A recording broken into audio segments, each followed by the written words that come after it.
Welcome back to Spill the Tea. Today's story is heavy and heartfelt. It's been 3 years since gospel legend Deborah Fraser passed away, but her family says they're still waiting for what's rightfully theirs.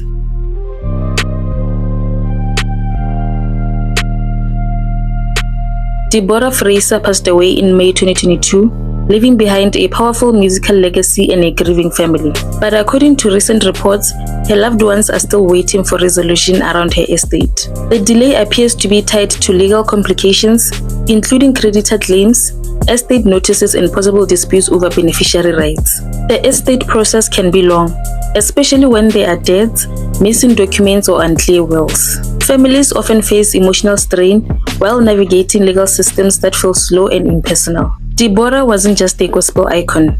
She was a mother, a mentor, and a spiritual voice for millions. Her family says they've been patient, but they are now calling for justice and closure, hoping that her legacy won't be overshadowed by the red tape. One fan wrote, "Deborah gave us healing through music.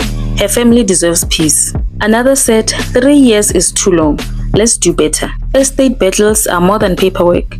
They are about honoring someone's life and ensuring their loved ones are cared for. We hope Deborah's family finds resolution soon. How do we protect our legacies and support grieving families? Drop your thoughts in the comments. And don't forget to like, comment, and subscribe for more tea, because justice is always trending.